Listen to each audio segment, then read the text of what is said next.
Boa noite, irmãos, graça e paz. Vou fazer uma pergunta. Vocês conhecem um Deus mais maravilhoso, mais fiel do que este? Um Deus que conta fios de cabelos da nossa cabeça. Um Deus que não permite que um pardal caia sem o consentimento dele. Que Deus maravilhoso nós temos. É emocionante louvar esse nosso amado Deus. Nas Escrituras Sagradas nós temos a expressão não temas, e nós encontramos esta expressão e as suas variantes, obviamente, 366 vezes. É uma para o ano bissexto. A cada manhã você pode ser despertado com o falar do Senhor no teu coração. Não temas. Não temas, eu sou aquele que te guarda, sou aquele que te guia. Ai, que Senhor maravilhoso nós temos, que Senhor poderoso. Por isso que quando nós cantamos cânticos como este, de sua fidelidade, apresentando-nos essa maravilhosa e gloriosa realidade, Ele é um Deus fiel. Então para que temer? Não temas. Ele cuida do seu coração, Ele cuida dos seus anseios. Ele é aquele que tem um projeto de vida para você. Ele tem planos para você. Então, se aqui nós estamos reunidos, é por misericórdia dele. E como o nosso irmão muito bem falou na introdução, quando ele reúne seu povo, ele deseja falar, ele deseja comunicar no coração de cada um de nós a sua palavra. Então, que os nossos corações sejam como aquela terra, que foi revirada, preparada para receber a boa semente. E que nós sejamos como que Maria, lá em Betânia, vocês se lembram? Quando Jesus, chegando na casa dela, de Marta, sua irmã, e de Lázaro, ela escolheu a boa parte. Ela sentou-se aos pés do Senhor para contemplar a face bela do nosso amado. Mas também os seus ouvidos estavam atentos para ouvir o seu falar. Que este seja o nosso coração nessa noite. Que esta seja a realidade de cada um de nós. Que o Espírito Santo, que já está em nós e entre nós, realize o seu ministério de revelar mais Cristo no nosso coração. Que precioso é estar reunido debaixo desse precioso nome. Vamos orar e vamos prosseguir. Nosso amado Pai, queremos mencionar inicialmente que a Tua palavra é doce como mel. Ela adoça a nossa alma, ela nos consola, ela nos conforta, ela nos exorta também. A Tua palavra nos guia, a Tua palavra nos mostra a Tua beleza. Então o que te pedimos nessa noite é que Tu abras a Tua palavra para nós. Nós precisamos que ela seja aberta por Ti mesmo, pelo Espírito Santo, para que ao chegar em nossos corações, esta palavra, ela possa ser traduzida em vida, em prática. Abençoa cada irmão, cada irmã, cada família que aqui se encontra. Abençoa todos aqueles que ouvem o Teu falar. Nós oramos no precioso nome de Jesus, contando com o socorro do Espírito Santo. Amém. Vamos abrir nossas Bíblias, livro de Filipenses, capítulo 3. Filipenses, capítulo 3. Aqui vamos ler uma pequena porção, iniciando no versículo 12, indo até o verso 14. Repetindo, Filipenses 3, 12 a 14. Não que eu o tenha já recebido, ou tenha já obtido a perfeição, mas prossigo para conquistar aquilo para o que também fui conquistado por Cristo Jesus. Irmãos, quanto a mim, não julgo havê-lo alcançado, mas uma coisa eu faço, esquecendo-me das coisas que para trás ficam e avançando para as que estão diante de mim. Prossigo para o alvo, para o prêmio da soberana vocação de Deus em Cristo Jesus. Até aqui a nossa leitura. Como os irmãos muito bem sabem, nós estamos estudando o livro de Filipenses. E esse livro nos fala o que? Da experiência cristã. E esse é o nosso 5º encontro estudando já este livro.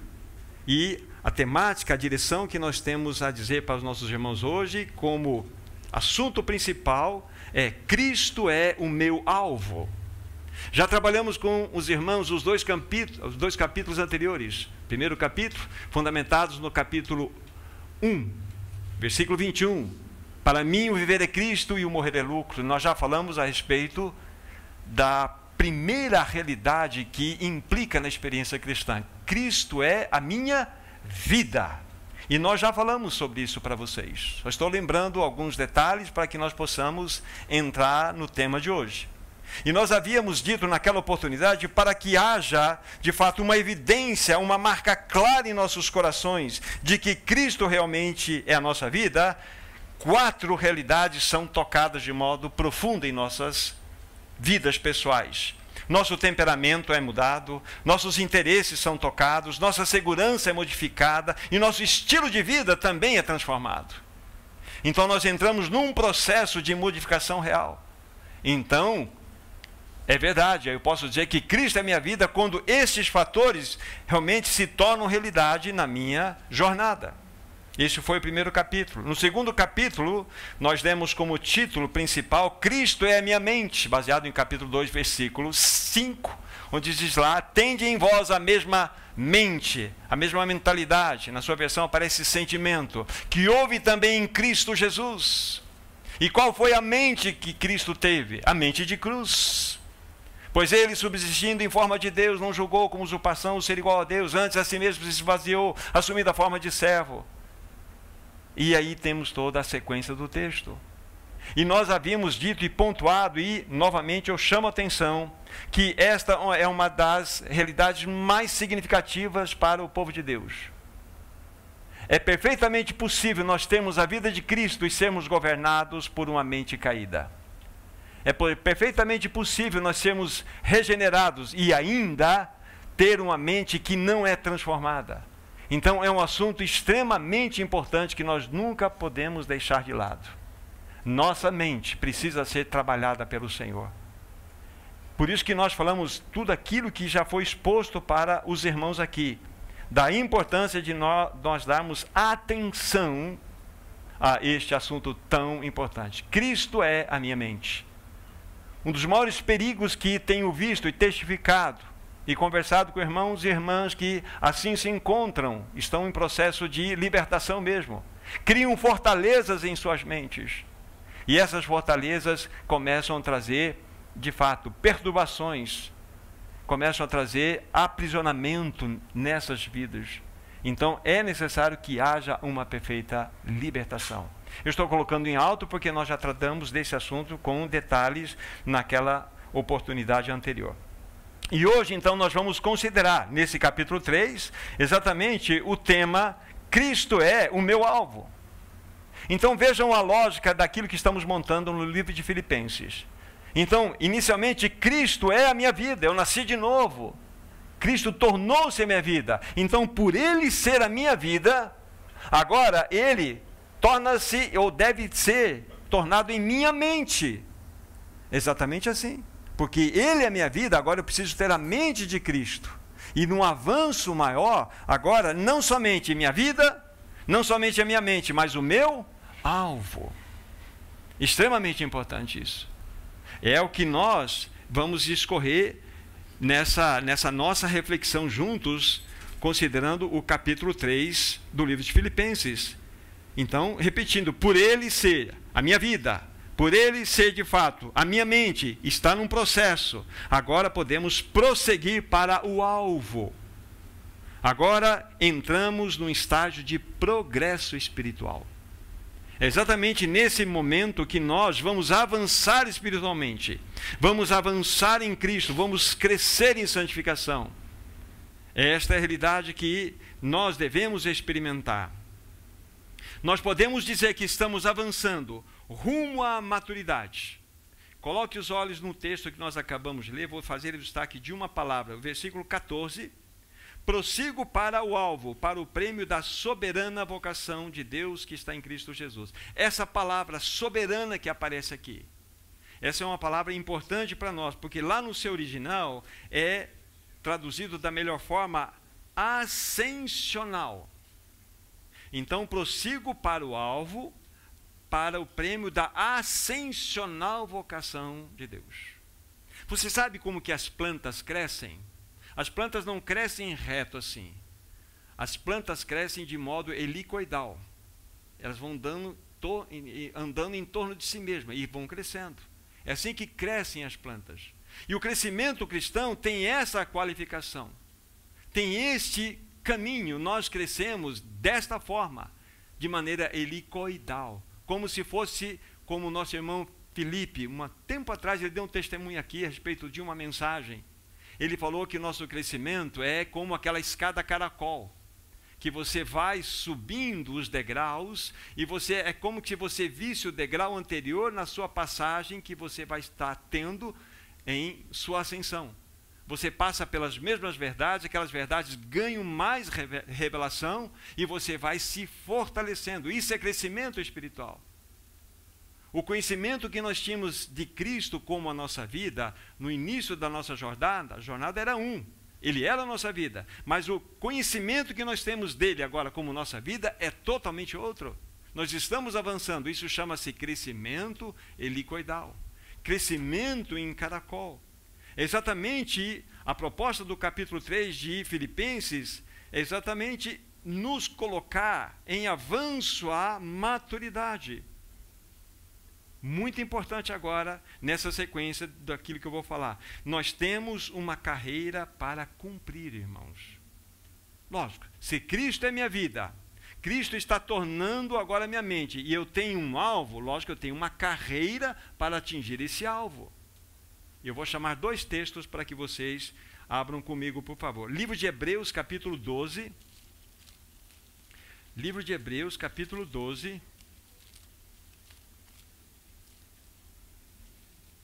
E aqui nós vamos ler 2 versículos, versículos 1 e 2.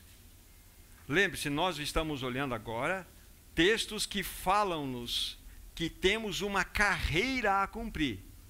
Claro, se eu tenho um alvo a atingir, eu tenho uma carreira a percorrer. Vamos ler aqui, versículos 1 e 2, Hebreus 12.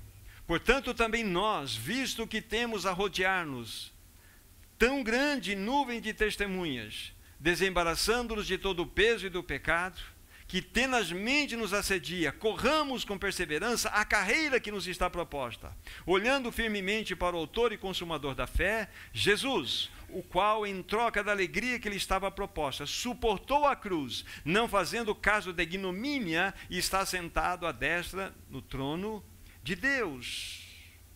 Olha que texto precioso que nós temos aqui. Depois nós vamos ler no outro, mas eu quero já fazer uma observação nesse texto aqui. Vocês perceberam que no final do versículo 1, o autor dessa carta está trazendo uma palavra de exortação para nós, para que nós nos desembaracemos de 2 coisas aí, de todo o peso é uma coisa, e também do pecado, e esse pecado tenazmente nos assedia. Então, já encontramos 2 obstáculos para que nós possamos avançar na nossa carreira e atingir o alvo: peso e pecado. Mas qual é a diferença entre um peso e um pecado? O peso não é necessariamente um pecado. O peso nada mais é do que uma distração que nós trazemos para a nossa própria vida. É uma distração. Vamos pegar um exemplo bem prático, fácil de nós entendermos. Nós vamos ter uma corrida de 400 metros, 500 metros, quantos metros nós quisermos. É uma corrida de velocidade. E estamos lá adequadamente vestidos com um calção, uma camiseta leve e um tênis adequado. Aí aparece um corredor ao seu lado, de coturno, casaco de pele e capacete. Ele fez a inscrição. Ele pode correr? Pode.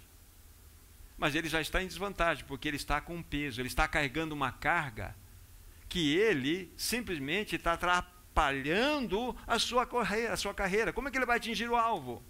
Então, muitos de nós somos distraídos por esses pesos. Muitos de nós somos distraídos pelas situações que embaraçam a nossa jornada. Muito atento quando você quebrar 4 princípios que eu vou dizer para vocês aqui. Muito atento com isso.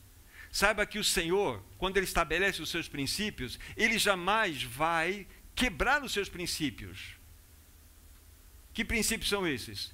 Tudo aquilo, isso serve como uma realidade de peso na nossa vida. Tudo aquilo que rouba você da comunhão da palavra. Acenda aí um sinal de alerta, um sinalzinho vermelho. Você está sendo roubado na sua comunhão com a palavra? Opa, cuidado. Segundo, você está sendo roubado na sua comunhão em oração com o seu Senhor? Você não está tendo mais tempo adequado? Cuidado, você está quebrando um princípio. Você está perdendo a comunhão com os santos? Você está quebrando outro princípio. Você está quebrando a comunhão com a sua família? Você está quebrando um quarto princípio. Deus jamais vai nos dar coisas que violentem os seus próprios princípios. Jamais. Isso torna-se peso. Você é um corredor, você tem a vida de Cristo, mas você está andando nessa carreira de modo lento. Não é necessariamente um pecado, mas é um peso que você tem trazido a você mesmo. Isso atrapalha a nossa jornada. Não tem a menor dúvida disso. Então isso é o peso. Então nós devemos ser livres desse peso, não somente desse peso, mas também do pecado que tenazmente nos assedia.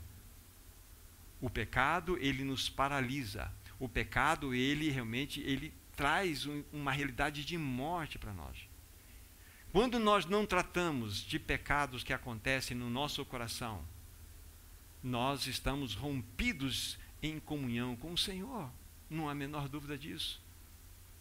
Então, se você tem alguma coisa a ser tratada, seja com quem for, estou falando agora de um assunto mais aberto, assunto de perdão.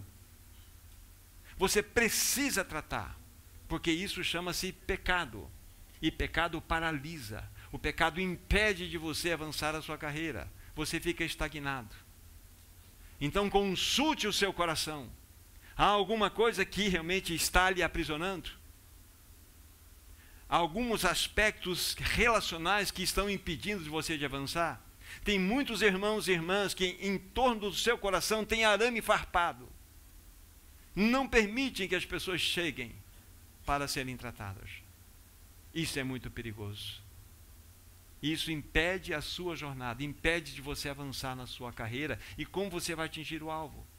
Então, vimos, só olhando para esses dois versículos aqui, dois impedimentos para que nós não avancemos de modo adequado a nossa carreira. Então, como iremos atingir o alvo? Vamos para um outro texto, 1 Coríntios capítulo 9. 1 Coríntios capítulo 9, Paulo vai falar desse assunto também de uma outra forma.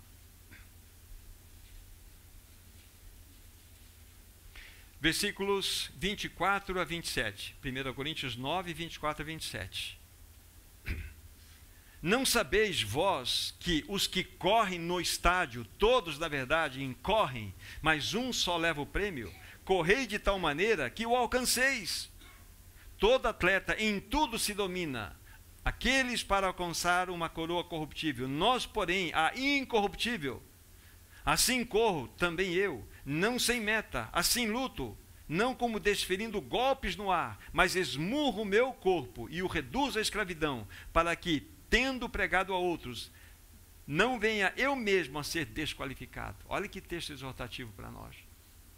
Que texto que deve pesar no nosso coração. Vocês perceberam aqui a maneira adequada que Paulo coloca que nós devemos participar de uma Olimpíada, de uma corrida.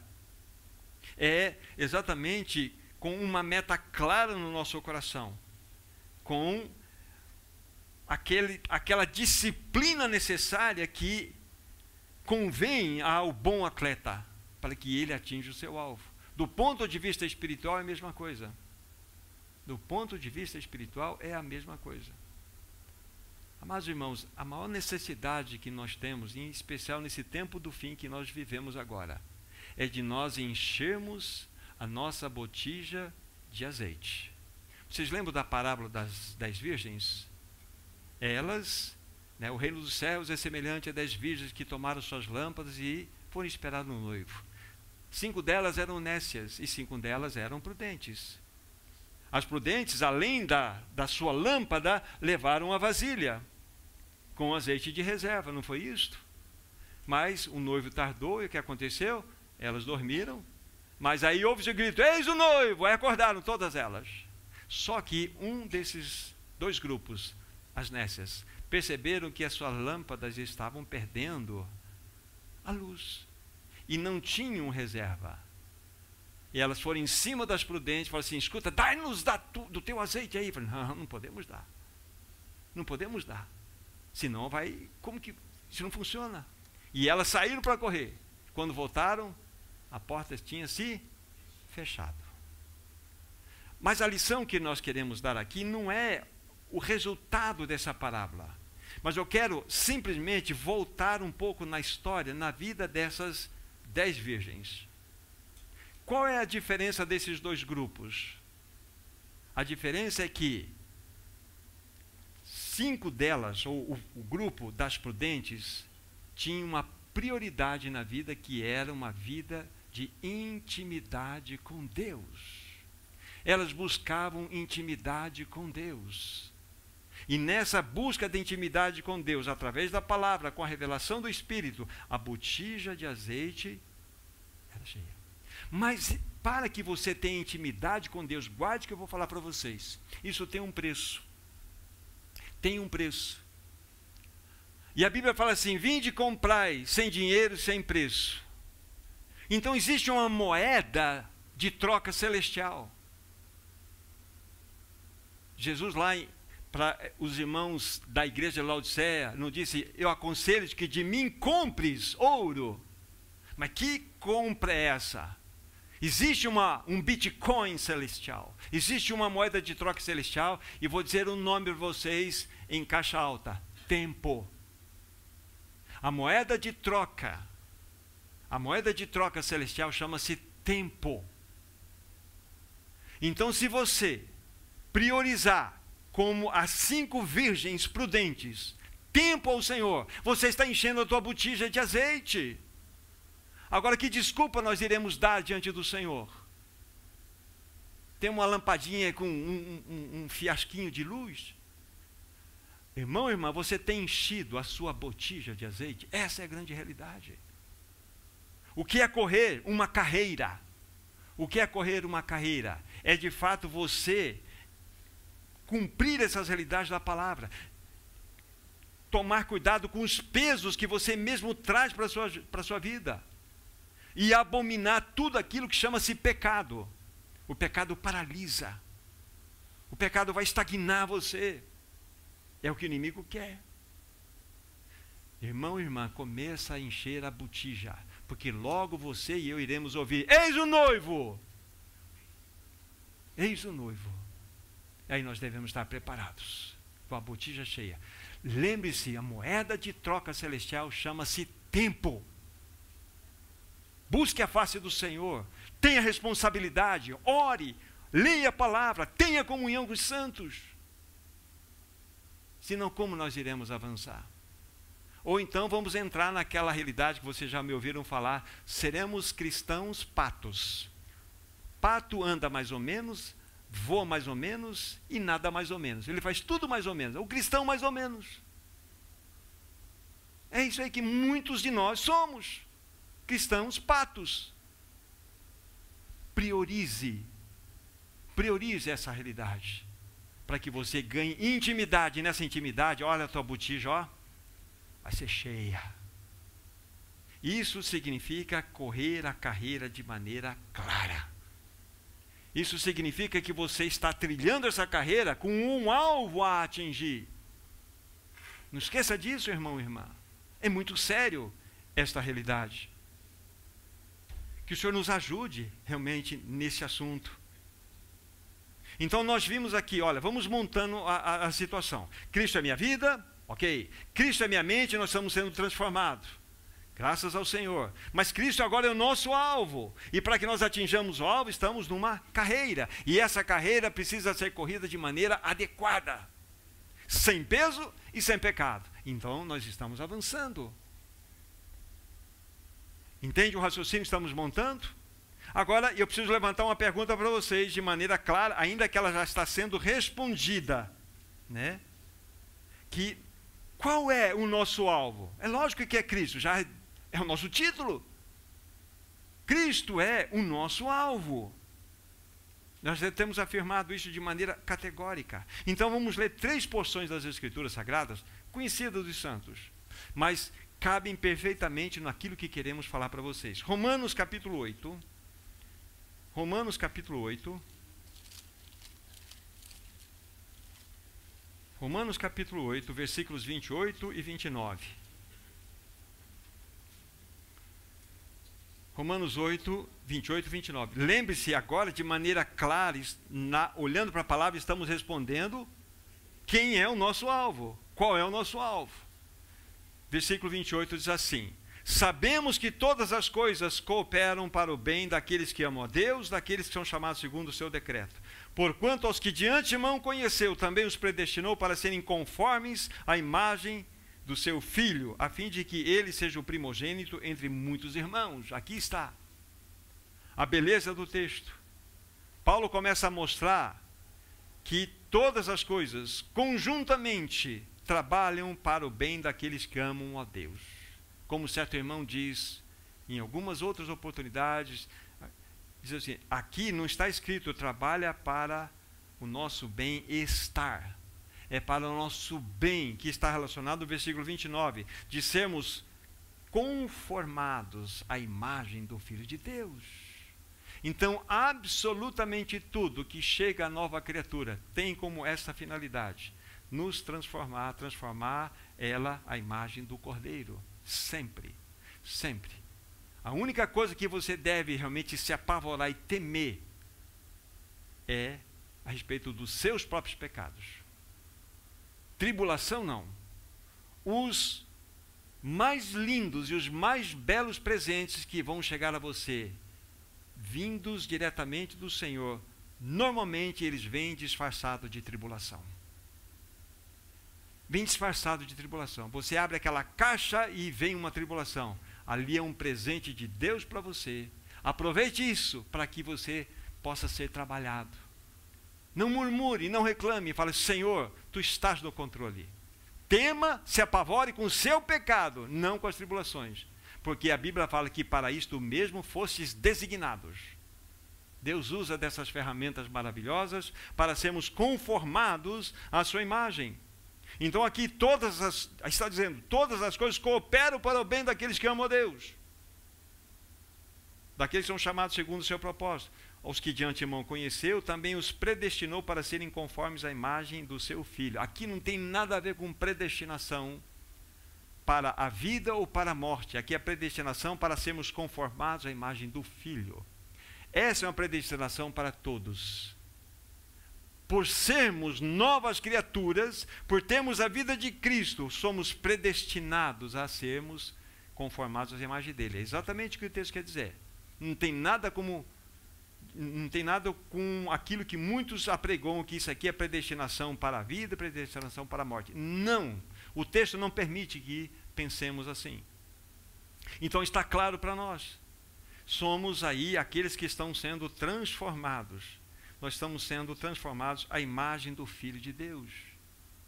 Essa é a direção da palavra. Estamos respondendo, qual é o nosso alvo? Sermos conformados à imagem do Filho. Outro texto, 2 Coríntios 3, 2 Coríntios, segue adiante aí, capítulo 3, versículo 18.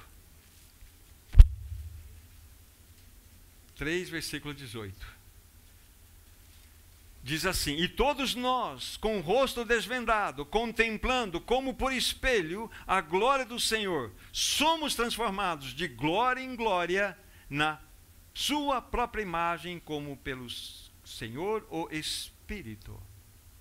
O que a Bíblia está dizendo aqui, em outras palavras, indo diretamente no ponto que o Espírito quer trazer para nós, é que nós estamos sendo transformados, é a mesma palavra de conformados que aparece lá em Romanos 8, 28, que nós vimos, e 29. Aqui é a palavra transformados, estamos sendo transformados de glória em glória à sua própria imagem. O irmão chamado Austin Sparks, quando ele considerou esse texto, ele fez uma seguinte observação pessoal dele. Ele colocou assim: estamos sendo transformados aqui de glória em glória, assim, de tribulação em tribulação, a sua própria imagem. Então você está em tribulação, meu irmão, minha irmã? bem-vinda ao clube. Bem-vindos ao clube. Esse é o clube do cristão. É assim que nós somos transformados. É assim que nós somos conformados à imagem do Filho de Deus. Volto a falar, o que você tem que temer são os seus pecados. Tribulação não. E outra coisa, tribulação nunca nos afasta de Deus. Nunca nos afasta de Deus. Pecado nos afasta de Deus. A tribulação nos aproxima. A tribulação nos quebranta. A tribulação fala ao nosso coração. Nos molda. Isso é importante para o nosso coração. O Senhor quer quebrar a nossa dura cerviz. O Senhor quer quebrar a nossa arrogância. O Senhor quer quebrar a nossa justiça própria. A nossa razão. Você conhece aquela pessoa que sempre tem razão? Sempre tem razão. Sempre tem razão. Ele sempre tem uma palavra, sempre tem razão. Aí eu me lembro de Chesterton. Ele falou o seguinte: louco é aquela pessoa que perdeu tudo menos a razão. Perdeu família, perdeu esposo, perdeu filho, perdeu irmãos, mas não perdeu a razão. Esse é o louco. Tá certo, Chesterton? Meu velho pai, deixa eu repetir para alguns de vocês que nunca ouviram. Meu velho pai que está no Senhor fala assim: meu filho, o diabo é astuto. Eu falei: por que, meu pai? Porque ele enche a pessoa de razão. É. E daí? E sabe o que é pior, meu filho? É que a pessoa vai ver, ela tem razão mesmo. Mas nós não vivemos da razão. Nós vivemos por Cristo. É um ensinamento interessante. Essa é a questão. Então, quando nós estamos caminhando, percorrendo essa carreira, nós devemos entender que o Senhor vai fazer os seus arranjos maravilhosos para que nós sejamos conformados à imagem do Filho de Deus. Tudo isso está associado ao acréscimo de azeite na nossa botija. Nós precisamos ser diferentes na semana que vem daquilo que nós somos hoje, irmãos. Uma medida mais de Cristo tem que estar sendo formada em você e em mim. Senão, nós somos nada mais do que religiosos nos reunindo, aprendendo um pouco mais. Nós queremos ser aqueles que, pela palavra, somos confrontados e o Espírito faz os seus arranjos para que nós possamos aprender qual é o caminho da cruz. O caminho da cruz. Insiro esse pensamento aqui agora. O Espírito Santo vai arrumar situações na nossa vida. E Ele vai permitir situações que nós vamos ser confrontados. E lembre-se, o caminho da cruz sempre será um caminho injusto. A cruz é injusta. Você toma a cruz quando você realmente está sendo ferido, quando você está sendo não compreendido. Aí você toma a cruz. Não é aquela história... Desculpa de ser tão antiquado e repetir as mesmas coisas como sempre. Aquela história: o meu marido é minha cruz, a minha esposa é minha cruz. Não é. Não é. Não é nada disso. Cruz sempre vai agir de modo injusto em nossa vida. Sempre. Essa é a realidade. Então nós precisamos entender que nessa carreira nós estamos sendo aí trabalhados pelo Senhor. Mais um texto, Atos dos Apóstolos, capítulo 20. Atos dos Apóstolos, capítulo 20. Apenas um único versículo. Veja o que Paulo, quando ele está se despedindo dos irmãos, de Éfeso, aqueles que eram os presbíteros, veja o que ele tem a dizer em um determinado momento. Atos 20, verso 24. A palavra de Deus diz assim: porém, em nada considero a vida preciosa para mim mesmo, contanto que complete a minha carreira e o ministério que recebi do Senhor Jesus para testemunhar do Evangelho da graça de Deus. Preste bem atenção no que está escrito aqui. Porém, em nada considero o quê? A vida preciosa para mim mesmo, contanto que complete a minha carreira e o meu ministério. Então vamos colocar na perspectiva do apóstolo Paulo. Ele coloca vida preciosa, ele não considera a vida preciosa, e coloca a sua carreira e o seu ministério. O que Paulo exalta aqui mais? A sua vida, a carreira e o ministério? Carreira e ministério. Eu não tenho a minha vida como que preciosa para mim mesmo, contanto que Então, Paulo tinha a sua carreira e o seu ministério como mais importante do que a sua própria vida. Sabe por quê? Porque a vida não é nossa. A vida não é nossa, a vida é daquele que habita em nós. E Deus tem um projeto na sua vida, Deus tem um plano na sua vida, é o melhor.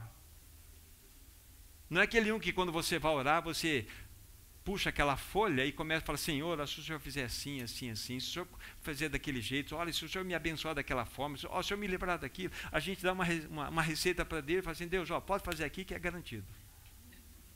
Mas Deus não faz isso. Faz, Senhor, eu me entrego nas tuas mãos, porque tu tens o plano melhor. A tua vontade é boa, perfeita e agradável. Então, Senhor, aquilo que tu tens para mim é o que eu desejo. É assim. É difícil confiar, né? No invisível. Senhor, eu entrego minha vida nas tuas mãos. Deixa-me contar. Perdoe de falar dessa. É uma coisa, acho que eu nunca contei para vocês. Há muitos anos atrás, mas é ano mesmo. Acho que só o Abílio que vai lembrar de mim, que era da minha. O Abílio, o Antoniel, os anciãos assim, eles se lembram mais desses assuntos aqui, né? O que aconteceu? Pequenininho, aí eu ouvi uma mensagem. Tinha já recém-convertido ao Senhor, e lá está o pregador. Irmãos, vocês precisam se entregar nas mãos de Deus.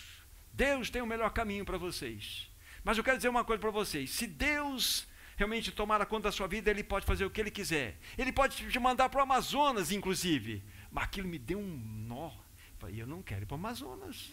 Eu não vou para o Amazonas, meu Deus. Eu tinha tanta amizade, eu frequentava os lugares, era tudo legal. Eu não vou, Senhor, vamos conversar mais sério. Eu tinha um medo de me entregar. Senhor, eu não vou me entregar nas tuas mãos. Porque o Senhor vai me mandar para o Amazonas, eu sei disso. Eu tinha medo, sério. Olha, foi uma batalha que aconteceu comigo. Até que depois eu comecei a conhecer a vontade do Senhor. Conhecer a doçura da sua palavra, como mel. Vem adoçar a nossa alma. Aí eu aprendi uma lição. É como se o Espírito falasse para mim, Thomas, você sabe qual que é o melhor lugar desse universo para estar? Onde? No centro da vontade de Deus. Se Ele quiser te mandar para o Iraque, Ele vai te mandar para o Iraque. Se Ele quiser mandar para o meio do Amazonas, porque o centro da vontade dEle é o lugar mais seguro desse universo. Mas Deus foi tão bom que não me mandou para o Amazonas, pelo menos até agora. Mas é assim, quando nós conhecemos esse Deus maravilhoso, então nós entendemos que o Senhor tem uma carreira para nós. Ele tem de fato algo a dar a nós. Nós temos uma carreira, meu irmão, e ela será cumprida. A maior vergonha para mim e a maior vergonha para nós é chegarmos no fim e não ter completado a carreira. Senhor, quantas coisas ficaram e eram de minha responsabilidade. E o Senhor nunca vai dar nada para nós sem que primeiro Ele mesmo nos tenha dado o tapete para andarmos e a condição para cumprirmos. Então, o que você pode fazer de maravilhoso no seu coração agora? Senhor, eu me entrego a Ti. Eu quero me entregar, quero entregar minha vida diante de Ti. Tem muitas vidas que parecem como aquilo que, pensa numa camisa de botão em casa aberta. Tem muitas vidas que tem o primeiro botão na segunda casa, outras vidas na primeira, outra, terceira casa. Estão tudo aqui, né? Os irmãos tudo assim, com o botão tudo errado, né? E quer que o Senhor conserta, né? Não vai consertar. Senhor, desmancha tudo. Abaixa, põe o primeiro botão na primeira casa, Senhor. Ajusta a minha vida, ordena a minha vida familiar, minha vida relacional, minha vida familiar com o meu cônjuge, com os meus irmãos. Ordena, Senhor. Desmancha tudo, põe o primeiro botão na primeira casa. Isso chama-se ordenamento. Isso chama-se ser alinhado com o alvo que você tem que atingir. Como nós precisamos do Senhor. Agora, nós somos chamados, queridos, dentro dessa realidade para atingir esse alvo, que é o próprio Cristo. O próprio Cristo. O povo hebreu estava cativo lá no Egito. E qual foi o meio pelo qual, daquela 10ª praga que foi enviada ao Egito, que era a morte dos primogênitos, qual foi a ordem dada para que os primogênitos dos israelitas não morressem? Não era a morte de um cordeiro? Aspergir sangue na verga e no umbral da porta? e eles foram poupados, e é uma figura de Cristo Jesus. Mas, então, ali tem uma figura clara da redenção daquele povo. Mas qual que era o alvo daquele povo? Deus não tirou o povo hebreu do Egito, chegou até ali o mar, e falou assim, bom, muito bem, já tirei vocês dali, sigam em frente. O caminho é mais ou menos por aqui, chega lá. Não falou assim, Deus não falou isso. O objetivo de Deus não era só tirar o povo da escravidão egípcia, era levá-lo para Canaã, não é isso? Esse era o objetivo. E Canaã é o quê? É uma figura do quê? Da plenitude de Cristo. Porque Canaã, quando você estuda a palavra, você vai perceber que era uma terra extremamente fertilíssima, linda, maravilhosa, cheia de riqueza. Fala-nos de Cristo. Então, o povo hebreu sairia vamos colocar nessa figura, de Cristo para alcançar a plenitude de Cristo. Esse é o nosso alvo. Josué nos ensina isto. Então, nós temos Cristo como nossa vida, nossa mente está sendo trabalhada, mas nós temos o alvo que é Cristo. Cristo. Essa é a beleza dessa realidade, do projeto de Deus para a nossa vida. É o que Filipenses quer nos ajudar. Agora, nós somos chamados a crescer. E é interessante aqui, olhando para cima. Olhem, por favor, voltem lá para Filipenses capítulo 3. Filipenses capítulo 3.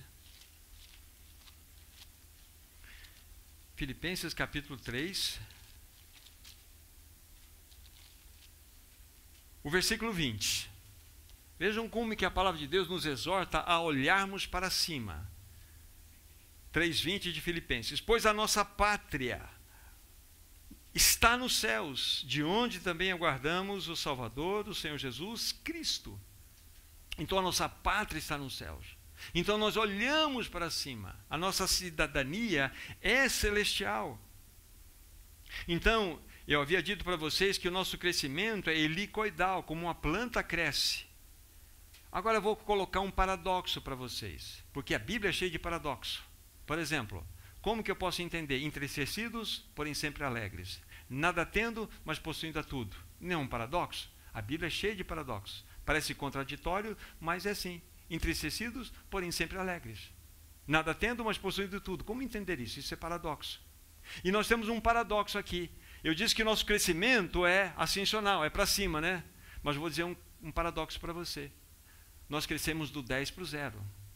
Porque quando nós nascemos de novo, nós nascemos tudo 10, né? Como nosso irmão Romeu sempre diz. Nós nascemos sempre, nós temos todas as respostas de tudo.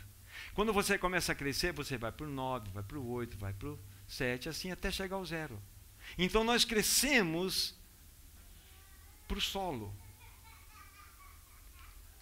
Em João 3, verso 30, lá está escrito assim: convém que ele cresça e nós diminuamos. É uma palavra que está sendo dada por João Batista em relação a Cristo, mas é um princípio. Convém que Cristo cresça e nós diminuamos.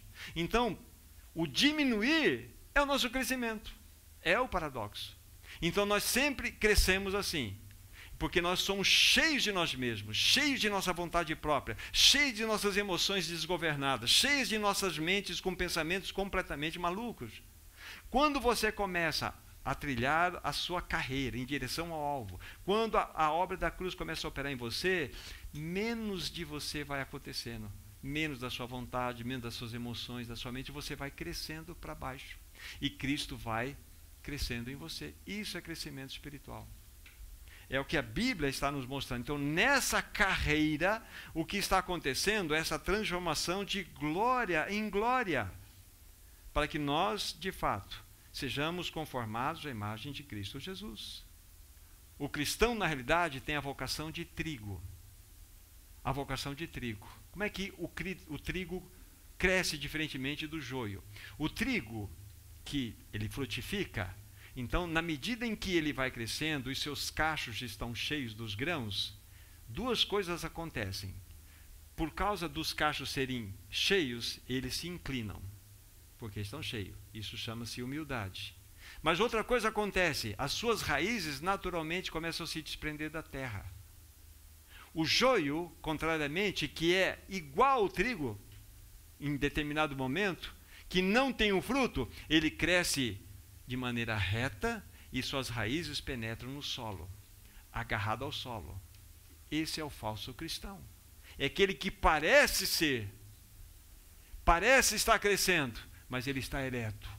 Mas quando você frutifica, você inclina porque você tem humildade. E as tuas raízes estão desprendidas da terra. Então, o cristão tem a vocação de trigo. Agora, vamos aqui fazer uma observação. Paulo já tinha Cristo como sua vida. Paulo, de fato, podia dizer que Cristo era sua mente também.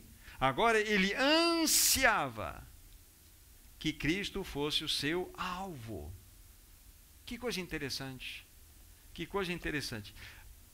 Pegue em 1 João, por favor. 1 João, capítulo 3. 1 João, capítulo 3, versículos 1 e 2. Vamos fazer uma pergunta para esse texto aqui, e depois vamos responder olhando para um outro texto.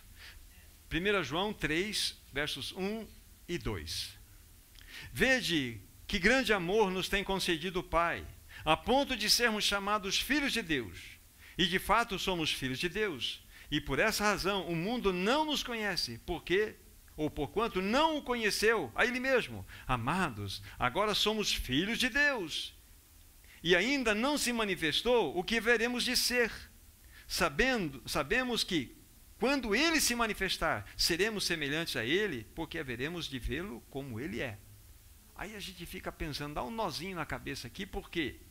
Amados, agora somos filhos de Deus.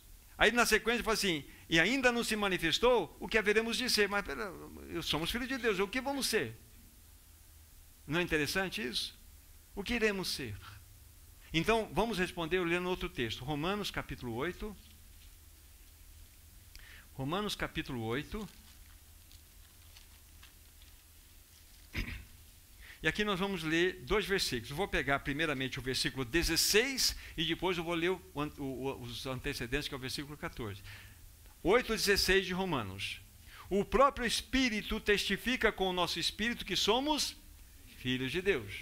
Versículo 14. Pois todos os que são guiados pelo Espírito de Deus são filhos. Bom, tudo é filho de Deus, filho de Deus. Quando você vai estudar no original, então você vai encontrar pelo menos 3 palavras para filhos. Paidion, que é filhinhos, é aquele infante, aquele que ainda está no colo. Você vai encontrar o teknon, ou teknos, que é o filho criança. O filho criança. E você vai encontrar uma outra palavra para filho, que é o ruios, que é o filho maduro. Então, paidion, teknon e ruios. Aqui em Romanos, no versículo 16, o próprio Espírito testifica com o nosso Espírito que somos filhos de Deus, teknon. Nós somos filhinhos de Deus. Deus nos trata como filhos. Mas Ele não quer que nós para sempre fiquemos num berçário. Ele não quer que a gente fique para sempre, sabe, com um pirulito na boca. Ele quer que nós cresçamos e fiquemos maduros. Versículo 14. Pois todos que são guiados pelo Espírito de Deus, eles são filhos de Deus. Ruios. Ruios é filho maduro. Ruios é filho maduro. Quando chegava um jovem aos 13 anos, um jovem judeu aos 13 anos, ele passava por uma festa chamada ruiostesia. E essa festa significa que ele deixaria de ser filho para se tornar filho. Interessante. Deixaria de ser filho, teknon, para se tornar um ruios. Porque a partir dessa festa chamada bar mitzvah, nessa festa, aquele jovenzinho, agora ele teria responsabilidades. Ele teria responsabilidade lá na sinagoga, ele poderia ler a Torá. Ele tinha pesos maiores que o tornava responsável, maduro. Então, somos filhos, e o que seremos? Filhos maduros. Essa é a ideia do texto. Essa é a compreensão. Então, quando Paulo está nos mostrando essa palavra para que nós tenhamos o alvo a Cristo, nós já somos filhos, mas Deus deseja que sejamos filhos maduros, ruios. Entende a diferença? Então nós entendemos 1 João agora, olhando para essa perspectiva. É lindo isso. Então, ter Cristo como alvo é, de fato, avançarmos. É, de fato, não estarmos conformados com a nossa posição atual. É não nos acomodar. É não nos acomodar. Agora, nós estamos indo para os nossos pensamentos finais. Infelizmente, muitos cristãos não estão correndo a sua carreira. E já vou dizer por 2 motivos que nós já consideramos. Muitos cristãos não estão correndo a carreira de modo adequado por 2 motivos. Primeiro, lembra do peso? Lembra do peso? Correr de coturno e casaco de pele? Peso. Pode correr, mas você vai chegar atrasado. Não vai correr adequado. E a pior situação é o pecado, que nos paralisa, como eu disse para você.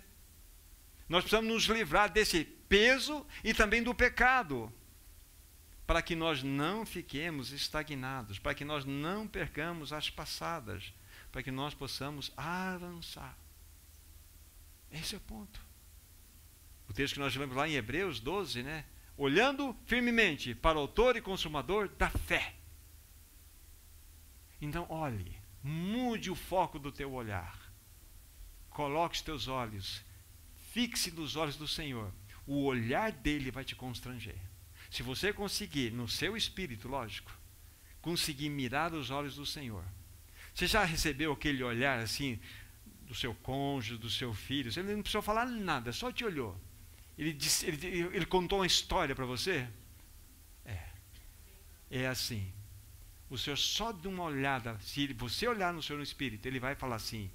Ele vai olhar para você e falar assim: Senhor, já entendi. É assim. O Senhor deseja isso para nós, queridos. Ele deseja que nós avancemos, que nós tenhamos um crescimento ascensional. Mas eu vou colocar como último impeditivo aqui a nossa teimosia. Peguem, por favor, Salmo 32. Salmo 32. Salmo 32.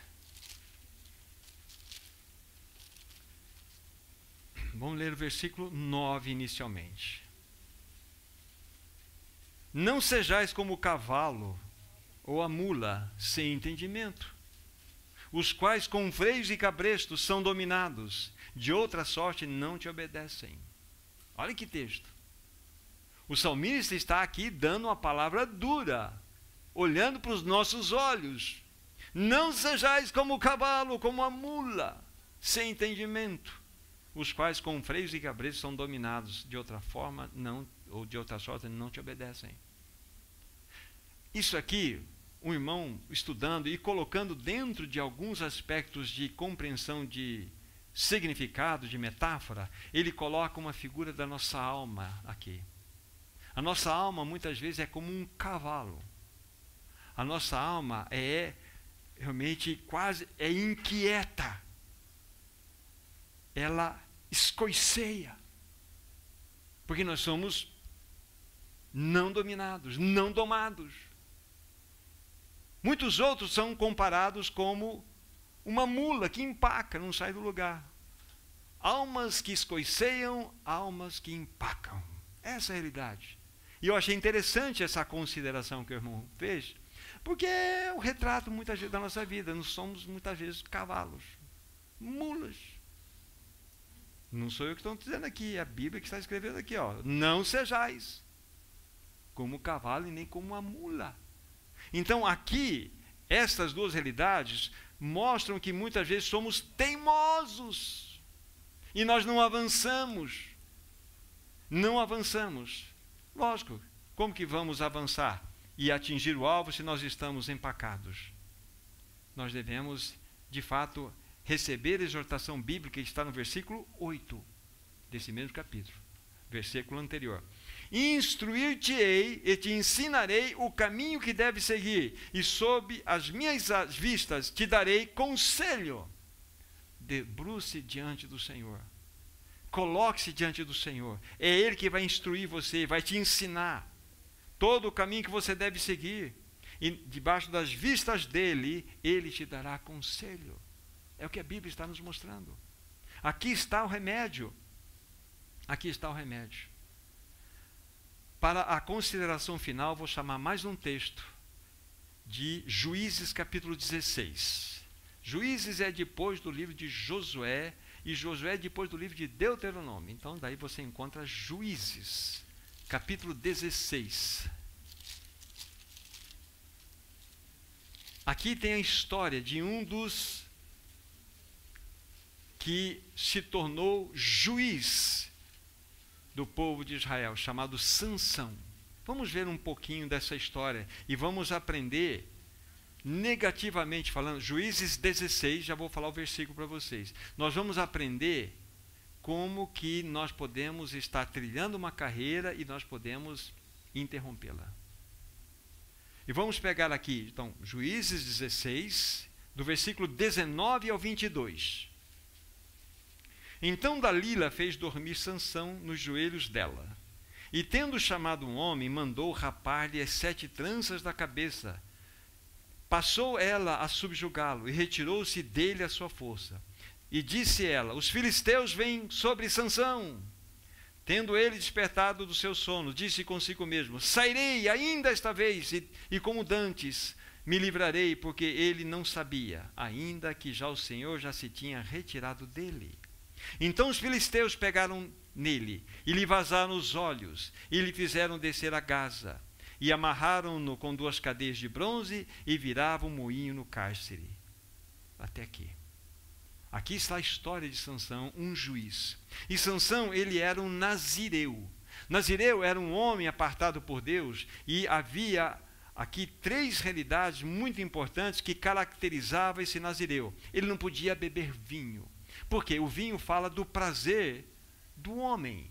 Era o prazer que o homem tinha. Então, o vinho era suprimido dele, porque o único prazer, no caso do nazireu, poderia ter vindo só do Senhor. Uma segunda realidade que o nazireu tinha que cumprir: o seu cabelo nunca poderia ser cortado, porque o cabelo falava da glória, não podia ser cortado, e tinha 7 tranças, como nós ouvimos. E um terceiro aspecto que o nazireu tinha que cumprir: ele não podia tocar mortos, jamais, porque os mortos falam das afeições naturais do homem.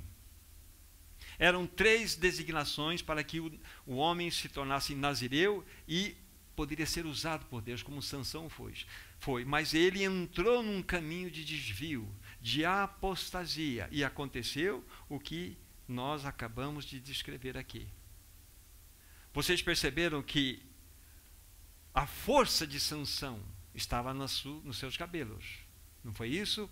E isso nos fala de que naquelas tranças, naquela força, Sansão era um homem consagrado ao serviço de Deus. E quando ele perdeu essa consagração, ele perdeu as suas tranças. Qual foi a segunda perda que aconteceu com ele? Não vazaram os olhos dele? Ele perdeu a visão. Ele perdeu o rumo do alvo que ele tinha que andar. Ele perdeu. E qual foi a terceira situação que aconteceu? Colocaram ele para rodar moinho. Não é isso? Então ele não tinha mais um alvo a atingir, ele não tinha mais uma carreira a cumprir, porque ele perdeu a consagração, perdeu a visão celestial e não tem mais um alvo a atingir. Isso acontece com os cristãos. Quando nós perdemos a nossa consagração, quando nós não temos a nossa vida completamente colocada aos pés do Senhor, o que acontece é a nossa força se vai, a nossa consagração se vai, a sua visão se embaraça. Você fica como o povo de Israel por 40 anos andando em torno de si mesmo lá no deserto. Eles não andaram em linha reta no deserto. Eles atravessariam, né? E ficaram 40 anos assim, ó. Birutas, porque perderam. Quando nós perdemos a visão, nós perdemos o alvo. E se nós perdemos o alvo, nós ficamos rodando em círculo. Tem muitos cristãos rodando em círculo. Não sai do lugar. Não sai do lugar. Seus temperamentos não mudam, seus interesses não são tocados, não é verdade? O seu estilo de vida não é transformado. A sua segurança não é mudada. E ficam andando em círculo. Não podemos entrar nesse caminho. Então, o caminho é para que nós olhemos essa situação de cena triste e nos posicionemos. Enquanto Sansão foi obediente ao Senhor, ele tinha a sua consagração, ele tinha a sua visão, ele tinha o seu alvo. Quando ele desobedeceu, entrando por caminhos inadequados, perdeu tudo. A obediência é fundamental para que nós, com a ajuda do Espírito, possamos avançar. Enquanto Sansão, então, era obediente, ele tinha essa carreira, tinha um alvo, um propósito. Mas quando ele perdeu a consagração, as 7 tranças, como falei para vocês, perde a visão, perdeu o propósito, não tem mais carreira, anda em círculo. É assim que acontece com os cristãos. Mas você e eu, meu irmão, minha irmã, fomos chamados para avançar. Nós temos uma carreira. Se ela não está clara no seu coração, estabeleça hoje como propósito. Se você é um daqueles que está do lado de todos, tudo botão, assim, botão para cima e tudo errado aí, Senhor, desabotua, Senhor, por misericórdia. Abotua minha roupa, minha vida de maneira correta. Eu quero viver para a tua glória, Senhor. Começa hoje, começa a encher a sua botija de azeite, para que nós possamos avançar dentro desse alvo que o Senhor deseja para nós. Que o Senhor nos ajude, que possamos tratar de modo claro de todas essas realidades aqui apresentadas, que possamos nos livrar dos pesos, tratar com os pecados e deixar de ser teimoso, para que o Senhor possa avançar em nós. Depois vocês vão ler, eu falei que era o último texto, não vou ler o outro agora. Vocês vão ler Filipenses capítulo 3.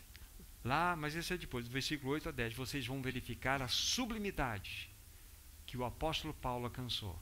Ele considerou tudo como esterco, tudo como perda, para ganhar a Cristo. Ele tinha um alvo, Cristo Jesus. Deve ser o teu alvo, deve ser o meu alvo. Que o Senhor nos ajude, queridos irmãos, na oportunidade que nós teremos quando o Senhor assim criá-la. Nós vamos estar considerando então o último capítulo, capítulo 4, e nós vamos falar de Cristo é a nossa suficiência. Cristo é minha vida, Cristo é minha mente, Cristo é meu alvo, mas Cristo é minha suficiência. Saímos de Cristo, vamos chegar em Cristo. Então que o Senhor nos ajude. O Senhor abençoe a sua palavra em nosso coração. Vamos orar. Maravilhoso e querido Pai, o que nós te pedimos com a boca no pó é: ajuda-nos a correr a nossa carreira. Ajuda-nos a livrar de todo o peso que impede que avancemos. E por misericórdia, não permite que nós fiquemos a nutrir nossos pecados. Queremos confessá-los e deixá-los diante de Ti. E não permita que sejamos teimosos, Senhor. Nós queremos avançar, atingir aquele alvo que o Senhor tem preparado para todos nós. Abençoe o Teu povo aqui, Senhor. Despeça-nos segundo a Tua graça. E que ao longo dessa semana nós possamos, de fato, estar trilhando a nossa carreira para atingir aquele alvo que é o nosso amado Senhor Jesus. Ser mais e mais parecidos com Ele, conformados à sua imagem. No nome dEle que nós oramos. Amém. Deus abençoe, irmãos. Uma boa semana para vocês.